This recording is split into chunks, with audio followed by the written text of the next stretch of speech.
questions arose about how we would move forward.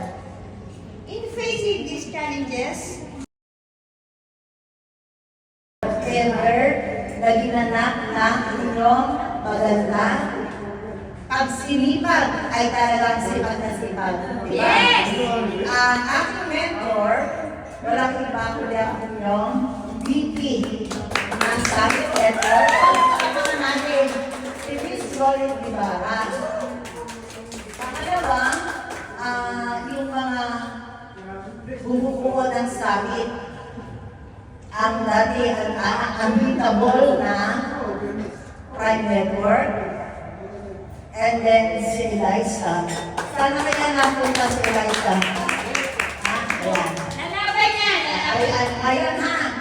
Noong nakaraang taon, kumbaga sa paglalakbay, yung sixth journey natin, nakasakay tayo sa WRTC. Yun ang ating vehicle na sinakyan. Marami sa inyo, along our journey last year, marami ang nagsuway kayo ng January.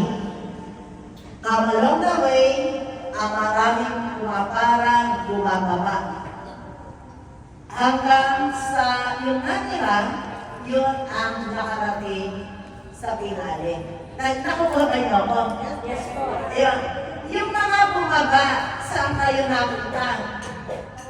Ha? Nakarating ba kayo sa inyong pupuntahan? Ha? Nakukuha ba niyo ibig sabihin? Oo. Kayo ay bumaba. Maraming taas ang kamay ng bumaba. Lahat bumaba! O, diba? Taas ang kamay ng nakarating. Wala rin. May kausap ba ako? Ayan, nakarating. Pero alam niyo ba, kung hindi man kayo nakarating last year, may panibago na namang oportunidad. Year 2026 ay nag-aanyayang muli. Kaya lang, ang tanong ko, handa na ba ang inyong mga sarili na sumakay at maglakay muli? Yes! Yes, diba? Sa paglalakay ninyo, alam ba ninyo na kaya kayo maglalakay? Ano ba yung reason?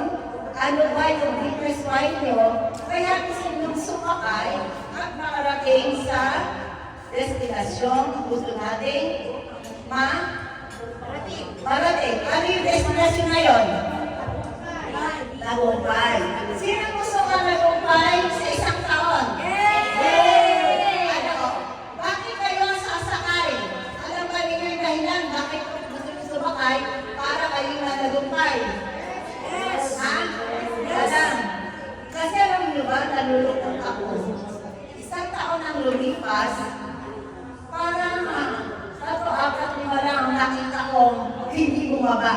At nung bumaba, naligaw, o kaya hindi naiwan na doon, hindi na kumilos, yung iba naligaw, hindi na size, sumakay muli, kaya walang mangyari, hindi sila nakarating doon sa gusto nilang pupuntahan. Nasusundan ba niyo ako? Pero tandaan niyo ngayon, ang kalaban ha, ngayon per BP ang labanan ngayon. Meron tayo internal competition. Your Lens versus Summit. Tandaan na kayo? Ayan. Hoy, tandaan nyo ha. Alam ko naman na kayo ay may nakatagong galing. Yung pinakatago ninyong galing ngayon, hindi nyo na pwedeng itago. Ilantad nyo na. Ilantad nyo na para at least paano makita. Maiba naman tayo this year. Kasi marami sa inyo ang manghalukit, marami sa inyo ang bumaba pero hindi na muling sumakay. Pero wag na, kalimutan na natin yan. Kung ano yung mga bagay na ginawa ninyo na hindi nakatulong sa inyo, kalimutan na yon at sa pagsakay ng muli, ihanda ang sarili ninyo para kayo ay makarating sa tagumpay na inaasam-asam. Sino ang gusto magkasasakyan? Ayan, isa, naipit. Sino ang gusto kumita ng maraming komisyon? Sika! Ay! Hoy, dito na ang pagkakataon ninyo ngayon. Kikita kayo ng malaki ng walang kasaw na kapital. Gusto ba niyo yun? Walang kapital na ikakasaw, pero malaki ang income. Parang hindi nyo ata naiintindihan. Diba? Gusto ba ninyo na kumita ng malaki na walang kasaw na kapital? Yes. Ngayon, tandaan natin, ito yung panahon na walang iwanan. Panahon ng tayong lahat. Sama-samang mananagumpay. Sama-samang mainay sapagkat sa kabila ng ingay na yun, kasiglahan at kasayahan ng loob dahil patuloy kayong kumikita, bumebenta, at lumayaman. Tama si Loli. Kaya tulitin ko, lahat pa tayo ay gustong magkaroon tayo mo. Ikaw. Kasi tayo na yung pera. Lahat tayo. Kasi inaanyayahan tayo ng WLPC na sumakay. Sumakay ka lang, walang transportation fee. Sumakay ka lang, kami na ang bahalang maghatid sa inyo doon sa gusto nyong destinasyon na kaya mo parating. Gusto mo magkakotse, makinig ka na.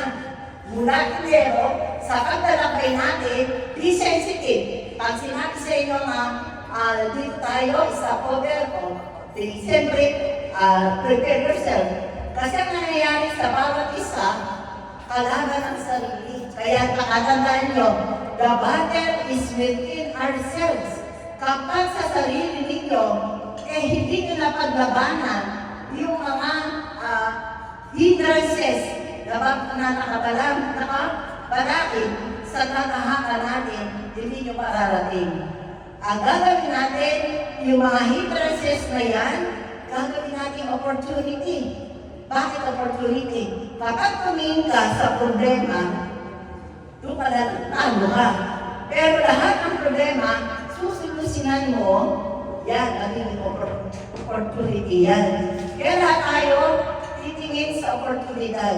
Di ba, opportunity? Lahat kayo na nasa isip ninyo, pagkatandaan ninyo, ang maglahat sa inyo sa rurok ng tagumpay at sa mga katuparan ng pangarap nyo, kailangan nasa puso nyo. Deepest why? Sabi nga, bakit ako gumigising sa umaga? Gumigising ako sa umaga para sa mga mahal kong pamilya. Kung meron kayong ganyang kadahilanan, walang araw, walang gabi, tsak pabangon ka para sa kadahilanan, para magbigay mo yung kasagutan yung sa ninanais ng puso mo. Ikaw rin naman ang kikilos para doon, di ba? Walang kikilos na ibang para sa atin, tayo din ang kikilos para sa sarili natin.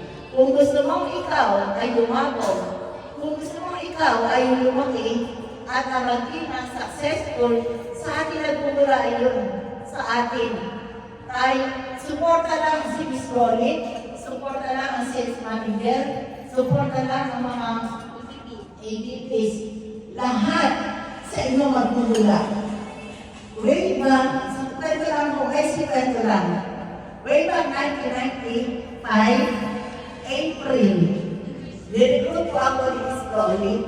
Ako yung talagang deepest why ko, sasabihin ko na, gusto ko yung hanap buhay na malaking kumita na walang kapital.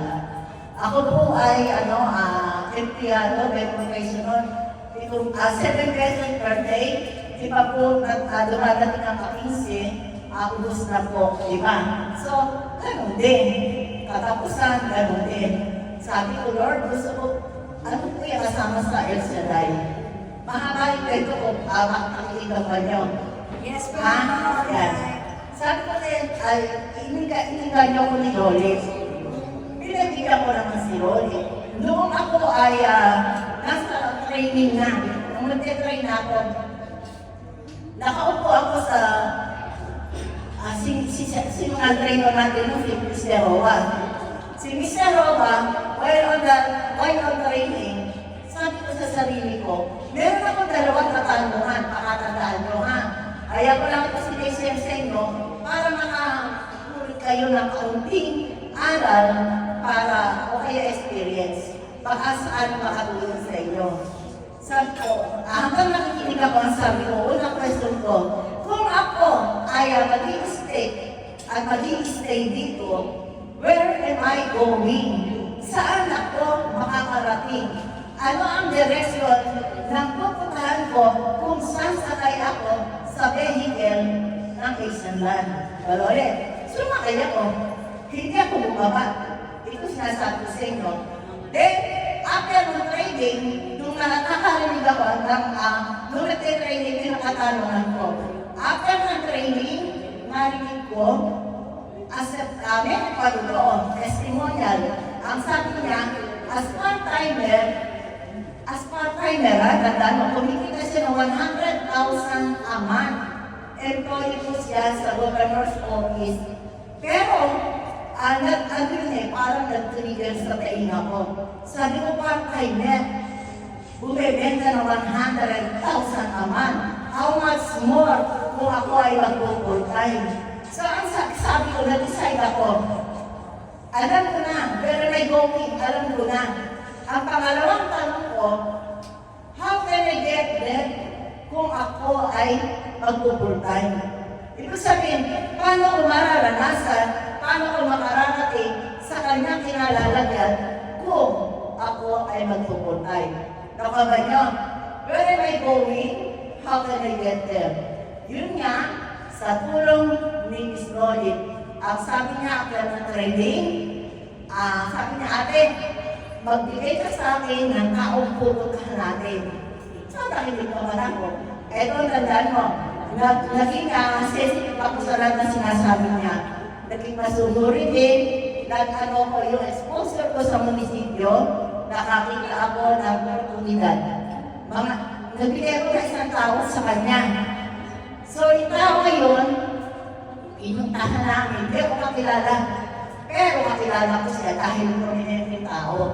Nung puntahan namin, hindi namin tinatnan. Pero ang sabi ng misis niya, puntahan niyo sa Dakila, ng Monday, makikita niyo. Kung kami po ay magpusilolit, masisirain ang loob, nagpapagawa ko na 6 na 7 apartment. Di ba, Lolit?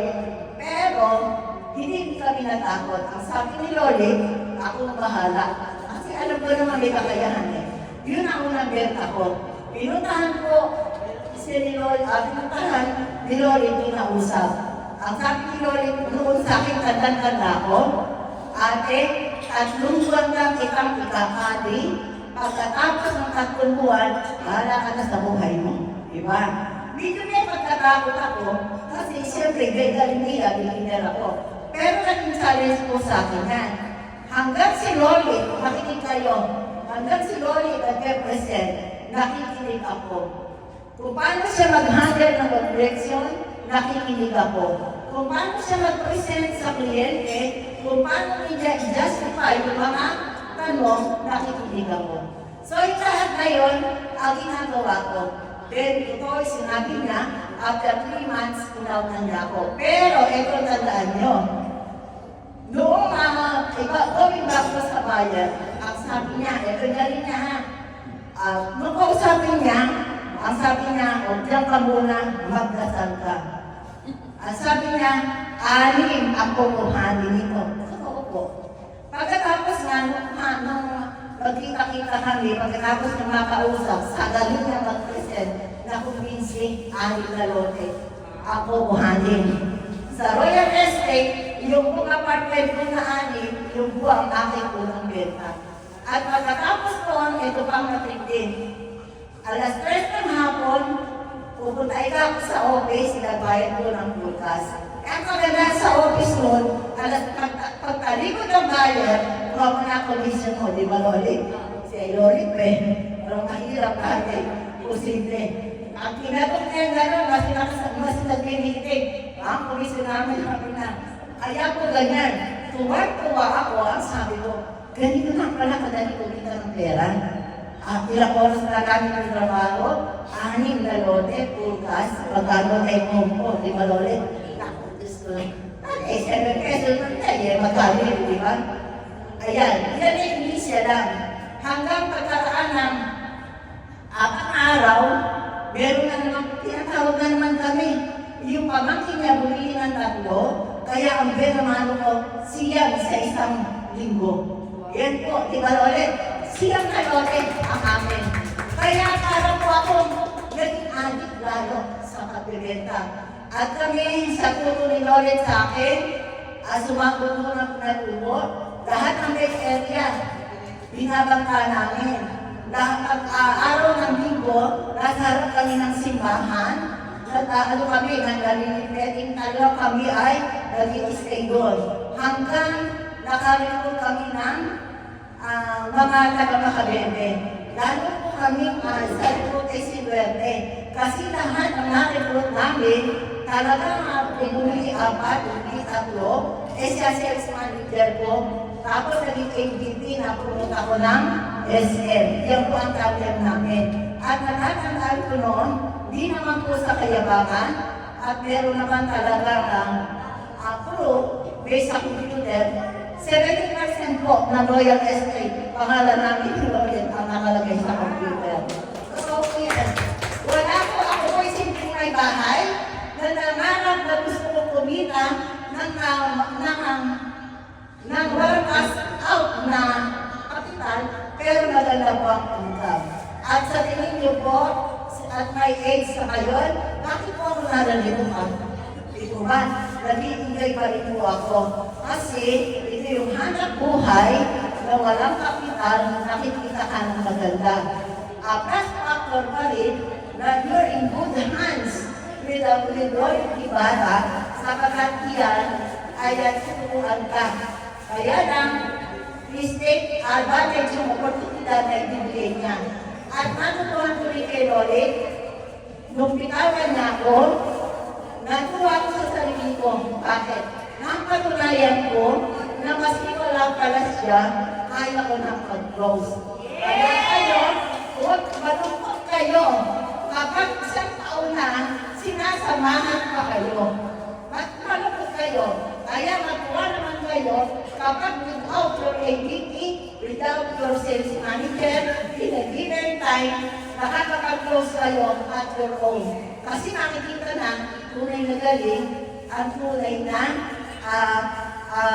binigay sa inyong bala, yung equip kayo ng knowledge. At yan lang po, at sana may mapulot kayo, at yan lang nyo, summit, pride, and ingat tulog sa kahoy. Ayan, gumising ka na. Ang lahat ng tulog, may iniwan. Tandaan nyo. At ito po, kami nag-meeting kanina, marami pong changes. Kaya po ako hindi agad nakarating ng maaga. Nag-meeting po kami with Sir Marlon Martina. Marami po tayong changes na mararamdaman ninyo sa unang araw ng ating pagpasok.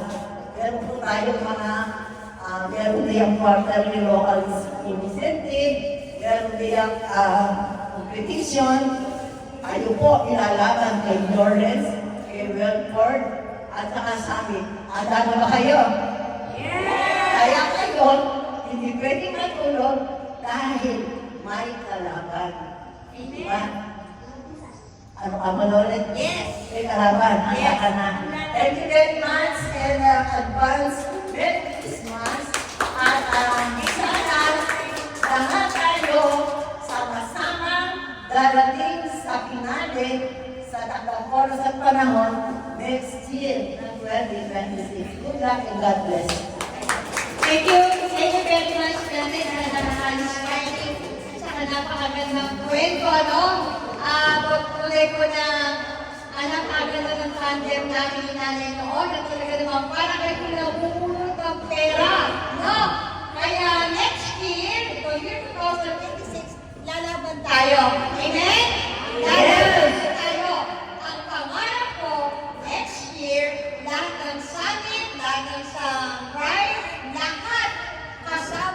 sa Japan. Kasama sa Japan, ha? At trabaho tayo ngayon. Ngayon, meron mga video call. Group, diba? GC. Ngayon, pag may mga buyer kayo ng overseas, sa presentation, isaman nyo ko. No? Isaman nyo ko. Ako ang mag-present. Ako ang yung iba, yung mga bago. Yung mga bago na mga matcha shake. Kapag may mga problema, may mga kailangan na ang kailangan nyo ako sa presentation, makakaroon tayo ng group video call. No? Okay po. Tapos, by this time, nakakaroon tayo ng kung kailangan weekly call ng Zoom, monthly meeting, gagawin natin yan. Nakakaroon tayo ng mga saturation pa. Gagawa natin ng mga screen. Lalaban ang study. Yes! Kasama kayo? Yes! Lahat tayo pumunta sa Japan. Yes! At ngayon, meron pa ako sa ibibigay sa inyo na masasalita. Ito ang masasalita nito, isa ito sa talagang nailang ako. Talagang pinahirapan ako, pero hindi ko sinukuha. Maya-maya ay pinupuntahan ko siya. Talagang binentahan ko siya. Talagang pinilis ko siya na ako, hindi ko pwede dito mabentahan.